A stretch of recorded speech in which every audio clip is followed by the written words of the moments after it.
రంగారెడ్డి జిల్లా మీర్జాగూడ సమీపంలో జరిగిన రోడ్డు ప్రమాదం ఎన్నో కుటుంబాల్లో అంతులేని విషాదాన్ని నింపింది. ప్రధానంగా గుంతలమయమైన రోడ్డు కారణంగానే ఈ ప్రమాదం జరిగిందని స్థానికులు ఆవేదన వ్యక్తం చేస్తున్నారు. ప్రజాప్రతినిధుల నిర్లక్ష్యంతోనే ఈ ప్రమాదం చోటు చేసుకుందని బోరున విలపిస్తున్నారు. ఈ క్రమంలో ఈ ప్రమాదానికి కారణాలు ఏమిటి? రహదారి నిర్మాణంలో ఆలస్యమే ప్రమాదానికి కారణమా? అతివేగం, ఓవర్లోడ్తో ప్రమాదం జరిగిందా? దీనికి సంబంధించి మీర్జాగూడ నుంచి మా ప్రతినిధి సుచిత గ్రౌండ్ రిపోర్ట్. దేవల దగ్గరలో ఉన్న మిర్జాపూర్ స్టేజ్ దగ్గర ఆల్రెడీ పొద్దున్న నుంచి కూడా మనం చూస్తున్నాం బస్ యాక్సిడెంట్ అనే ఘటన. అయితే బస్ యాక్సిడెంట్ జరగడం గల మేజర్ కారణం ఏంటి అంటే, ఒకటి రోడ్డు సరిగా లేదని చెప్తున్నారు. ఆ రోడ్డు ప్రస్తుతం ఇక్కడ బస్ యాక్సిడెంట్ అవ్వడం గల గుంత మనం చూస్తున్నాం. ఆ గుంత చూస్తే మనము నిజంగా లారీలు వెళ్ళడానికి చాలా అంత పెద్ద గుంత కూడా కాదు, కానీ ఆ టిప్పర్ అనేది ఆ గుంతలోంచి వెళ్ళకుండా అతను రైట్కి వెళ్ళిపోవడం వల్ల రోడ్లో అయితే ఇంత భారీ అయితే జరిగిందని చెప్పుకోవచ్చు. రైట్కి వెళ్ళడంతో అయితే బస్సుకి ఒక్కసారిగా వెళ్ళి అతను ఆ టిప్పర్ అనేది తగిలి పూర్తి స్థాయిలో బస్సు మీదకి అంతా కూడా చొచ్చుకెళ్ళిన తర్వాత హెడ్ టు హెడ్ కొలిషన్ అవ్వడం తర్వాత టిప్పర్లో ఉన్న ఏదైతే కంకరుడుగా కూడా 30 టన్నుల వరకే పర్మిషన్, దాదాపుగా 65 నుంచి 65 వరకు టన్నుల వరకు కూడా ఏదైతే కన్స్ట్రక్షన్ మెటీరియల్ అయిన కంకర ఉండడం వల్ల కూడా ఇంతమంది చనిపోయినట్టు తెలుస్తుంది. కంకర ఒక్కసారిగా వెళ్ళి మీద పడడం వలన అయితే జనాలు ఊపిరాడక కంకరలో కూరుకుపోయి కూడా చాలా మంది అయితే చనిపోయినట్టుగా తెలుస్తుంది. అంటే పూర్తి స్థాయిలో అసలు ఈ రోడ్డు మొత్తం మనం ఎక్కడ తప్ప జంక్షన్ నుంచి చూస్తుంటే మన్నగూడ వరకు ఇదే రకమైన రోడ్డు కనిపిస్తూ వస్తుంది. ఇటువైపు మనం చూస్తే రోడ్డు పూర్తిగా ఇలాగే సేమ్ ఒకవైపు ఎత్తుగా ఇంకొక వైపు తక్కువగా మధ్యలో కుంగిపోయి ఇదే రకమైన గుంతలు. అంటే ఇప్పుడంటే ఓకే వర్షం పడలేదు కాబట్టి ఓకే, వర్షం పడితే మాత్రం ఎక్కడ గుంతుందో ఎక్కడ గుంత లేదో ఏది కూడా తెలియని పరిస్థితి కనిపిస్తుంది. అంత దారుణమైన పరిస్థితుల్లో ఈ రోడ్డు అయితే ఉంది. మేజర్గా ఇది ఒక హైవే, మేజర్గా వికారాబాద్ వెళ్ళాలంటే మాత్రం ఇదే హైవే, ఈ వికారాబాద్ హైవే. అలాగే అనంతగిరి హిల్స్ కూడా ఇదే. మేజర్గా వీకెండ్స్ వస్తే మాత్రం హైదరాబాద్లో చాలా వరకు సాఫ్ట్వేర్ ఎంప్లాయీస్ అందరూ కూడా లేకపోతే ఒక 1 డే టూర్ అలా వెళ్ళడానికి వికారాబాద్ అనంతగిరి హిల్స్ వెళ్ళడానికి చాలా మంది కూడా ఇష్టపడుతుంటారు. అట్లాంటి అనంతగిరి హిల్స్కి వెళ్ళడం కూడా మెయిన్ రోడ్ ఇదే. తప్పకుండా ఇక్కడ స్థానికులు చెప్పేది కూడా అప్పర్ జంక్షన్ నుంచి మన్నగూడ వరకు తప్పకుండా ఒక్క యాక్సిడెంట్ అవుతుంది రోజు, ఒక్క ప్రాణమన్నా బలిగుండని అంటూ కూడా చెప్తున్నారు. రోజు ఒక్కరైనా కూడా మేము అంబులెన్స్లో ఎక్కిస్తున్నాము, మాకు తెలుస్తుంది అని ఎప్పుడు ఎలా ఉంటుందంటూ కూడా వాళ్ళు ఆవేదన వ్యక్తం చేయడం జరిగింది. అక్కడ గుంత తప్పించబోయి ముందుకు రైట్ రావడంతో అటు వికారాబాద్ తాండూరు వైపు నుంచి వస్తున్న బస్సు ఏదైతే ఉందో ఆ బస్కి అయితే వెళ్ళి ఎగ్జాక్ట్లీ ఇదే ఏరియాలో అయితే మనం చూసినాం కదా ఎగ్జాక్ట్లీ ఇదే ఏరియాలో అయితే వెళ్ళి గుద్దడం కూడా జరిగింది. అంటే మొత్తం ఒక్కసారిగా విజువల్స్లో కూడా చూస్తే మనము గుద్దంగానే కూడా బస్సులో ఉన్న ఏదైతే టిప్పర్లో ఉన్న కంకర ఉంటుందో అంతా కూడా ఒక్కసారిగా ఎగిరట్టు పడడం కానీ, అంటే అప్పటి వరకు మేజర్గా మార్నింగ్ 4:30కు బయలుదేరిన బస్ కాబట్టి జనాలు కూడా ఒక మంచి నిద్రలో ఉంటారు. అట్లాంటి నిద్రలో ఉన్న జనాలు పొద్దున 6ంటికి జరిగింది ఇన్సిడెంట్.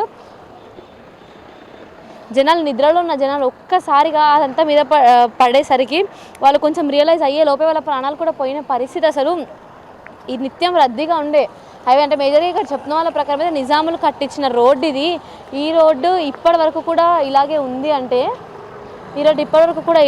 అంటే దాన్ని ఇంకా ప్రతిసారి కూడా గుంతలని చెప్తున్న ప్రతిసారి కూడా మరమ్మతులు చేయడానికి అయితే చూస్తున్నారు, కానీ ఒక్కసారి కూడా దాన్ని పూర్తి స్థాయిలో రోడ్డు అనేది పూర్తిగా వేయడానికి అయితే మీరు మొగ్గు చూపట్లేదు అంటూ కూడా చెప్తూ వస్తున్నారు. ఒకసారి బస్సు ఎక్కే ప్రయత్నం కూడా చేద్దాం మనము. ఇంకొకటి, ఈ బస్సు మనం చూస్తుంటే కూడా బయట నుంచి కూడా చూస్తుంటే అసలు పూర్తి స్థాయిలో మొత్తం కూడా ఖరాబ్ అయిపోయినట్టుగా తెలుస్తుంది. అయితే ఒక్కసారి బస్సు ఎక్కే ప్రయత్నం కూడా చేద్దాం మనము. చూస్తున్నాం కదా ఆల్రెడీ ఇక్కడ విజువల్స్ ఇటువైపు డ్రైవర్ స్టీరింగ్ కానీ మేజర్గా ఈ హెడ్ కొలిషన్ ఇక్కడ రైట్ సైడ్లో ఇక్కడే జరిగేసరికి ఒకసారి చొచ్చుకొచ్చేసింది. మొత్తం చొచ్చుకురావడంతో అయితే ఇక్కడ ఇంజన్ ఏరియా ఏదైతే ఉంటుందో అదంతా కూడా పూర్తిగా దగ్ధమైంది. మేజర్గా లెఫ్ట్ సైడ్కి వచ్చిన వాళ్ళు చాలా మంది బతికారు, కానీ రైట్ సైడ్ ఉన్న వాళ్ళు ఆల్మోస్ట్ వాళ్ళందరూ కూడా చనిపోయారు. అంటే ఒక్కసారిగా భారీ సార్ 70 టన్నుల కంకర ఒక్కసారిగా మీద పడితే వాళ్ళకి కూడా అంటే ఏం చేయాలో కూడా తోచని పరిస్థితి. ఇప్పటికి కూడా పోలీసులు క్రైమ్ సీన్ చెప్పేసి క్లూస్ కూడా కలెక్ట్ చేయడం జరిగింది. బస్సు అయితే అసలు పూర్తిగా మనం లాస్ట్ సీట్స్ వరకు చూసిన లాస్ట్ సీట్ ఒక్క సీట్ తప్ప మిగిలిన బస్సు మొత్తం కూడా పూర్తిగా ఎక్కడికక్కడ పాటలుగా అసలు అయిపోయింది. అంటే ఇప్పుడంటే ఓకే, ఈ సంబంధిత క్లూస్ టీమ్ వాళ్ళు కానీ ఇవన్నీ పార్ట్స్ డివైడ్ చేశారు, కానీ పొద్దున మనం విజువల్స్ చూస్తే కూడా యాక్సిడెంట్ అయిన సమయంలో 6:30 సమయంలో విజువల్స్ చూస్తే కూడా అందరూ కూడా మరణించిన పరిస్థితి. అంటే ఒక్కొక్కరు అసలు బస్సు నుంచి ఒక్కొక్కరిని బయటకు లాగడానికి అటు ముందు వైపు నుంచి కానీ పక్క నుంచి కానీ బయటికి లాగడానికి ఇక్కడ స్థానికులు కూడా చాలానే సహాయం చేశారని చెప్పుకోవచ్చు. వాళ్ళ చెరో వాళ్ళు అట్లీస్ట్ కొంతమంది అయినా బతుకున్నారు, లేకపోతే ఇంకా తను కూరుకుపోయి ఇంకా కూడా మరణించినట్టుగా తెలుస్తుంది. అంటే జేసీబీ అటువైపు చూసుకుంటే మనము జేసీబీని తీసుకొచ్చి ఒక్కొక్కటిగా ఏవైతే ఇవి ఉన్నాయో అవన్నీ కూడా ఈ పార్టిషన్స్ ఏవైతే ఉన్నాయో ఈ పార్టిషన్ మధ్యలో ఉన్న ఏరియా అంతా కూడా కంకర పడడంతో అంతా ఇటు సైడ్ వచ్చేస్తే జేసీబీ తీసుకొచ్చి ఈ పార్టిషన్స్ మొత్తం ఒక్కొక్కటిగా రిమూవ్ చేసి దాని తర్వాత ఒక్కొక్కరిని అయితే తీయడం జరిగింది. ఇంత మన విజువల్స్ కూడా చిన్న పిల్లోడు ఒక అతను 7-8 years ఉన్న బాబు కూడా ఈ ఏరియాలో అనుకుంటా నాకు తెలిసి ఇక్కడ జేసీబీ తీస్తుంటే ఈ ఏరియాలో మట్టిలో కూరుకుపోయి తలొక్కటే బయటకు కనిపించుకుంటూ ఉన్న పరిస్థితులు కూడా చూసాము. అవన్నీ చూసి నిజంగా హృదయ విదారక ఘటన అని చెప్పుకోవచ్చు. అసలు దాదాపు చనిపోయిన 20 మందిలో ఒకటే ఫ్యామిలీకి చిన్న 3 ఆడపిల్లలు ఉండడం అయితే నిజంగా బాధాకరమైన విషయం. అంటే ఒకటే తండ్రి ప్రైవేట్ ట్రావెల్స్ డ్రైవర్గా చేసుకుంటూ పిల్లలు 3 కూడా కష్టపడి చదివించుకుంటూ బతికిస్తున్నాడు అతను. 3 ఆడపిల్లలు కూడా ఒక డిగ్రీ ఫస్ట్ ఇయర్, ఒక డిగ్రీ థర్డ్ ఇయర్, ఇంకొక అమ్మాయి MBA. 3 అక్క చెల్లెలు కూడా ఒక్కసారి మరణించడంతో కుటుంబంలో ఊర్లో కూడా చాలా అసలు విషాదకర సంఘటనలు అయితే అలుముకున్నాయని చెప్పుకోవచ్చు.